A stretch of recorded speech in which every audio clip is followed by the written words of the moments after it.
자, 이번에 G20 재무장관 회의가 열렸는데 우리나라의 하마터면 대통령 권한대행 겸 국무총리 권한대행이 될 뻔했던 유일호 씨. 이번 그 부총리 겸 기획재정부 장관이 가서 중국을 만나려고 열심히 노력했어요. 사드 관련해가지고. 중국은 일정이 안 맞나 하고 그냥 완전히 끝난 상태로 돌아왔다고 합니다. 참 한심한 노릇입니다. 그 재무장관식이나 되는 자가 거길 가갖고 그쪽에서 재무부장이라고 하면 우리로 말하면은 재정부장. 네, 재정부장이라고 하면 우리 쪽 그 장관급하고는 훨씬 낮은 인사예요. 당 중앙위원들, 재정위원이 또 따로 있거든. 당 안에는 조직구조상. 그러니까 실무자인데 현행 실무자한테 면접 요청을 했다가 빠꾸를 맞은 거죠. 근데 이거는 원래 거기 가서 현지에 가갖고 만나줘라고 요청해서 될 수 있는 부분이 아니에요. 이미 회의에 가기 전에 사전에 상대국에 통보를 해서 면담 일정을 잡아놓고 그리고 나서 가서 만나는 게 국제적인 관례인 겁니다. 당연하죠. 근데 아무리 통보를 해도 연락이 안 다니까 현지에 가갖고 가서 사정을 한 거예요. 바지끄레기를 잡고 좀 만나줘봐. 근데 중국한테서는 아예 쌩을 까이고 그러니까 아무 얘기도 못 건진 거죠.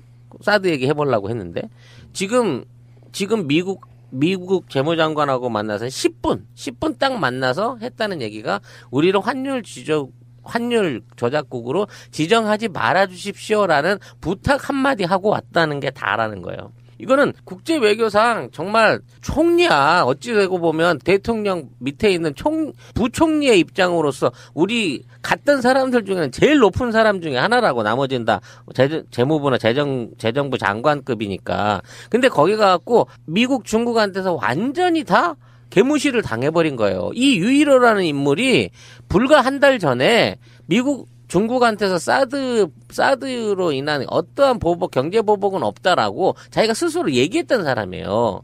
근데 지금 와서 이런 꼴을 당하고 와서 지금 얘네들 주장은 중국이 제재는 하고 있지만 증거가 없기 때문에 어떻게 우리가 대응할 방법이 없다. 이게 인터뷰로 얘네들이 하고 있는 내용이라고요.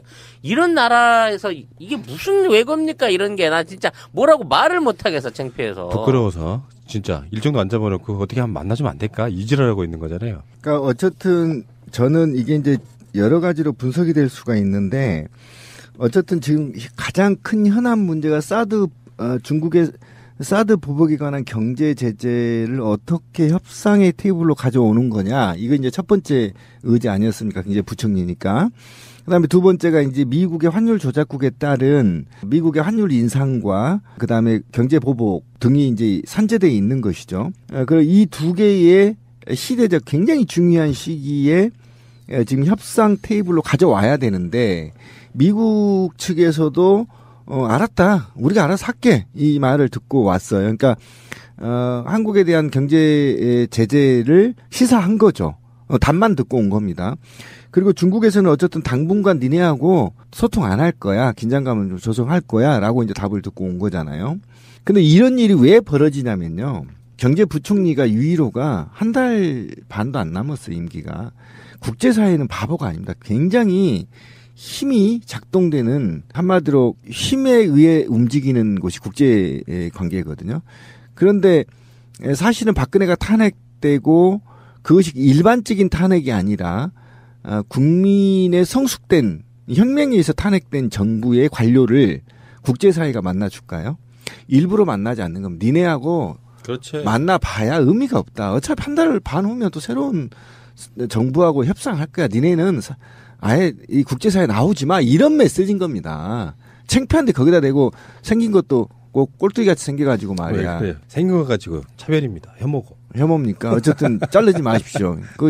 그래서 정말 굴욕적으로 이게 뭡니까? 그러니까 그만큼 관료들이 개인의 권력에 의해서 복무한 게 아니라 국가와 인류를 위해서 일을 해야 된다고 제가 강변하는 겁니다. 유일호가 처음에 경제부총리가 될 때 최경호노믹스 같은 걸로 망가놓은 경제를 어떻게 한번 막아보겠다고 그 당시에 밀어올렸던 기억도 나고요. 어쨌건 정말 창피한 일이었고요.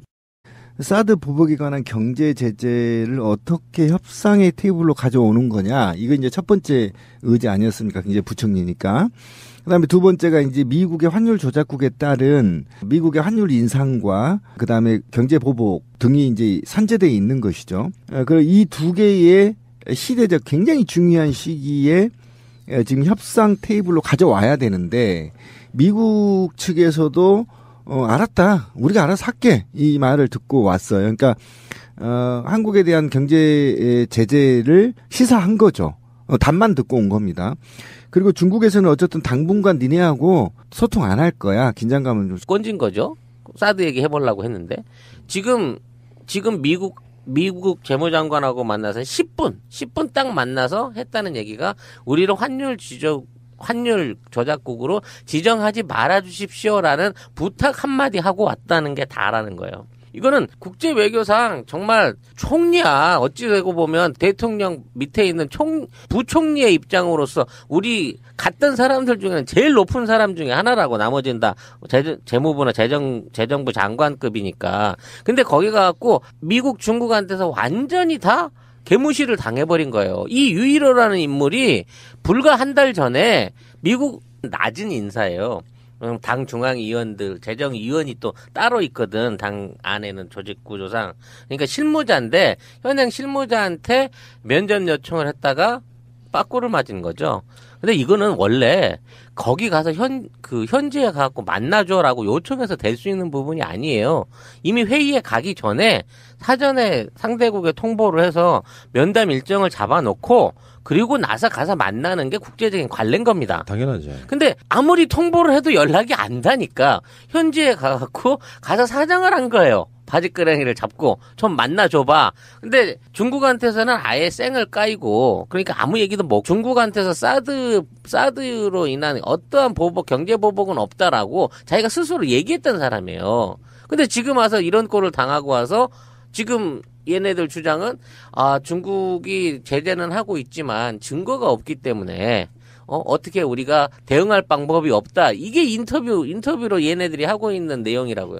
이런 나라에서 이게 무슨 외교입니까? 이런 게 나 진짜 뭐라고 말을 못 하겠어. 창피해서. 부끄러워서 진짜 일정도 안 잡아놓고 어떻게 한번 만나주면 안 될까? 이지랄하고 있는 거잖아요. 그러니까 어쨌든 저는 이게 이제 여러 가지로 분석이 될 수가 있는데 어쨌든 지금 가장 큰 현안 문제가 사드 중국의 자, 이번에 G20 재무장관 회의가 열렸는데 우리나라의 하마터면 대통령 권한대행 겸 국무총리 권한대행이 될 뻔했던 유일호 씨. 이번 부총리 겸 기획재정부 장관이 가서 중국을 만나려고 열심히 노력했어요. 사드 관련해가지고. 중국은 일정이 안 맞나 하고 그냥 완전히 끝난 상태로 돌아왔다고 합니다. 참 한심한 노릇입니다. 재무장관식이나 되는 자가 거길 가갖고 그쪽에서 재무부장이라고 하면 우리로 말하면은 재정부장. 재정부장이라고 하면 우리 쪽 장관급하고는 훨씬